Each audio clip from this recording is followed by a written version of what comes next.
At Arizona State University, we're bringing world-class education from our globally acclaimed faculty to you. Earn your degree from the nation's most innovative university. Online. That's a degree better. Learn more at asuonline.asu.edu. Welcome to the Deep Dive. You know, for most of us, the 4th of July, it brings up these really vivid images, right? Fireworks, parades, barbecues, family time. Yeah, it's deeply ingrained. A national celebration marking the Declaration of Independence. Exactly. And Indianapolis in 2025, they were all set to embrace that spirit.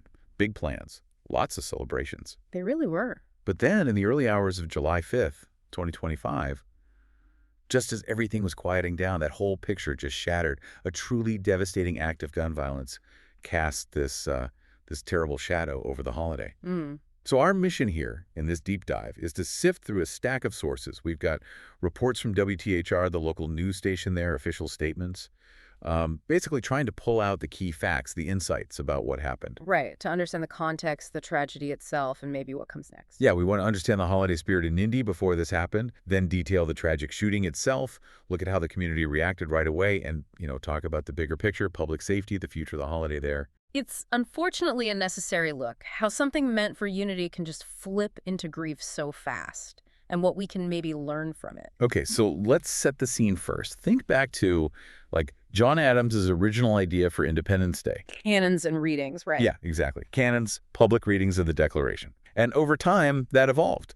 Became the fireworks, the rockets' red glare, barbecues, festivals, all the things we know now. And Indy really went all out in 2025. They really did. The main thing was downtown Indy's 4th Fest. It was back for its 3rd year. Huge street festival starting at 6 p.m. You had food trucks, ice cream, drinks, a kids zone. Sounds like a classic 4th celebration. Totally. And live music, too. Headline acts like Living Proofs, Pavel and Direct Contact, and then the big finale, obviously the fireworks. Right. A spectacular 20-minute show. Launched from the top of the 500 N Meridian building around 10 p.m., all synchronized to patriotic music. Like huge crowds, I imagine. Tens of thousands, yeah. Prime spots were the Indiana War Memorial Grounds, American Legion Mall. And that wasn't even all of it. You had fireworks at Victory Field, the Star-Spangled Symphony over at Conner Prairie. The whole city was celebrating. But, when you look at these huge, joyful gatherings, they bring people together, which is great, but they also, they come with challenges. Like what? Well, you've got the fireworks issue, obviously. Legal, illegal, it's everywhere. But then you add in the unfortunate reality of firearms being prevalent. It creates a complex situation, potential for things to escalate. And it definitely puts a strain on law enforcement, crowd control, responding quickly. Yeah. It's tough. And tragically, that complex environment, that sort of charged atmosphere, it became the backdrop for a nightmare. Yeah. Just hours after those amazing fireworks ended. Early morning, Saturday, July 5th, tragedy strikes. So what did the initial reports say? How did the chaos actually begin? Okay, so the timeline we get from IMPD, that's the Indianapolis Metropolitan Police Department, and from WTHR News, it's pretty stark. Officers were first called out to a disturbance. This was near Washington and Meridian Street, around 1:27 a.m. Okay, a general disturbance. Right. But then, almost immediately, they get word of shots fired, just half a block away, near South Illinois and West Washington Streets. Wow, so close. And it escalated that quickly, from a disturbance to active gunfire. What did the officers find when they got there? They found multiple people hit by gunfire right away. IMS medics, the emergency medical services, they were already there giving aid. And the toll. It was devastating. 7 people were shot in total. And tragically, 2 teenage boys died. A 16-year-old, he was pronounced dead right there at the scene. Oh, my God. And a 15-year-old boy, he died later at the hospital. Just kids. Yeah. The other 5 victims, they ranged in age from 16 to 21, all hospitalized. 1 actually got themselves to the hospital. The reaction from law enforcement, I mean, you could feel the frustration, the anger. Police Chief Christopher Bailey. Yeah, he was visibly angry, heartbroken too, you could tell. He called the violence completely unacceptable and unnecessary. And he had some really strong words for parents. He did. He said, hundreds of unsupervised kids down here. We are not your children's keepers. You are. And parents and guardians have got to step up. A kid is dead tonight. Wow. Just raw emotion there. Did he give any other details about that night? Yeah, Chief Bailey mentioned that about 20 people were arrested overnight for various reasons, not necessarily directly tied to the shooting itself, and they recovered multiple firearms from the area. Okay. But he was clear it wasn't immediately known if those specific guns were used in the shooting.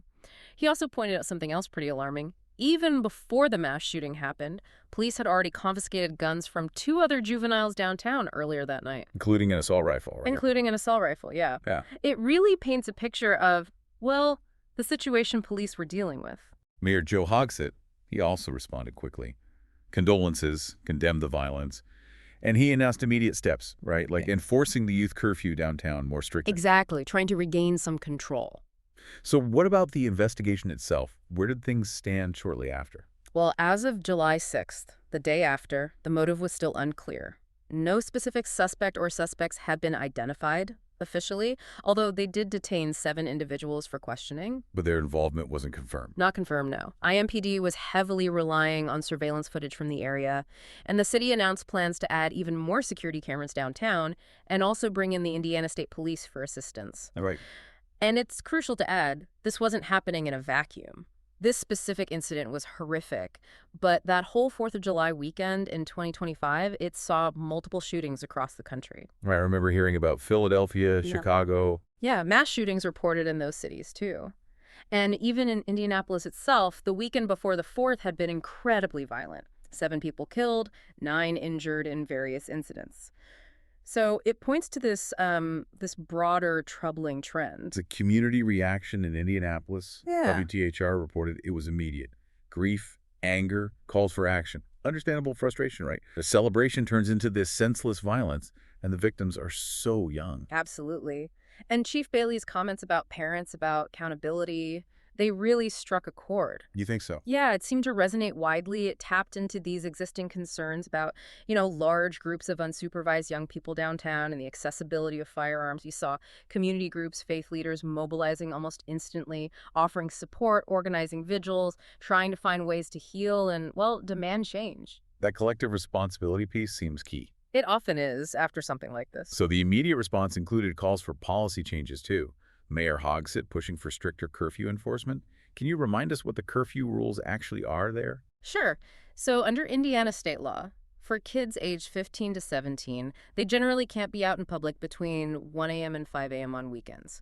And it's after 11 p.m. Sunday through Thursday. Okay. For kids under 15, it's even stricter. Can't be out after 11 p.m. or before 5 a.m. on any day. Right. What's the general idea behind curfews like that? And, do they actually work? Well, the aim is pretty straightforward. Reduce the opportunity for young people to be involved in or become victims of late-night crime. But their effectiveness, that's always up for debate. How so? Some argue they just shift the problem, move it to different times or places. Others point out they can be really hard to enforce consistently. And beyond the curfew, city-county council members there in Indy suggested they might look at other local rules. Like what? Potentially things like regulations for food trucks operating late at night. But you also had community advocates pushing back a bit, saying, look, enforcement is one thing, but we need long-term solutions, meaning investments in education, mental health services, programs to reduce poverty, creating real opportunities for at-risk youth. They argue, quite reasonably, that violence like this often stems from deeper social, economic, and systemic issues. Right, it's complex. It's not just about policing the immediate situation. Exactly. There's research, for instance, that often shows a link between sustained funding for youth programs and actual drops in violence over time. It suggests law enforcement is critical, yes, but it can't be the only answer for long-term safety. And Chief Bailey's comment again about hundreds of unsupervised kids downtown. It really does make you think about, where are the safe spaces? What about communal supervision, especially late at night? It's a huge question. Right. So if we pull back and look at the bigger picture from that point, say July 6th, 2025, what are the really critical questions still hanging in the air? Okay, yeah. What were they? Well, first, the motive. What actually caused the shooting? Was it a specific fight that escalated? Was it random violence, gang-related? Without knowing the why, it's hard for the community to process. Right. Understanding is part of healing. Exactly. Second, the suspects. Okay, 7 people were detained, guns were found. But who actually pulled the triggers that killed those 2 teenagers? Getting justice relies on the ongoing investigation, the surveillance footage, witnesses. Yeah, accountability is crucial. And finally, the long-term impact. How does something like this change a city's relationship with a major holiday like the 4th of July? Will future celebrations in Indianapolis see, much heavier security? Will people gather differently? Will it actually lead to that renewed focus on youth programs we talked about? And if so, what will they really look like in practice? So wrapping this up, the 4th of July, 2025 in Indianapolis, it's going to be remembered, sadly, not just for the fireworks, but for this profound tragedy, a really stark, painful reminder that, the pursuit of liberty, happiness, everything the holiday stands for. It feels pretty far away for some people when faced with this kind of gun violence. Yeah. And the immediate reactions we saw from WTHR reporters on the ground, from Chief Bailey, from Mayor Hogsett, they quickly became part of that larger national conversation. About youth supervision, yes, but also about guns, about societal factors. Chief Bailey's emphasis on parental accountability, it really highlights this idea of shared community responsibility. And the whole event just underscores this urgent need for comprehensive approaches. It can't just be about law enforcement, right? It has to include looking at city ordinances, maybe using more surveillance, definitely building better police-community collaboration. And crucially, that call for sustained investment. Programs offering positive alternatives for young people, addressing those root causes like socioeconomic disparities, and promoting responsible gun ownership too. All of it has to be part of the conversation. So, thinking about all this, what does it mean for you listening right now? Consider that contrast.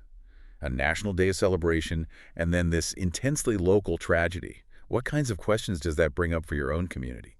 How do you balance celebrating that fundamental right with the absolute need to keep everyone safe, especially during big public events, especially for young people? Yeah, how can communities bridge that gap between cherished festive traditions and preventing these absolutely heart-wrenching events? What role could you or should you play in that conversation where you live?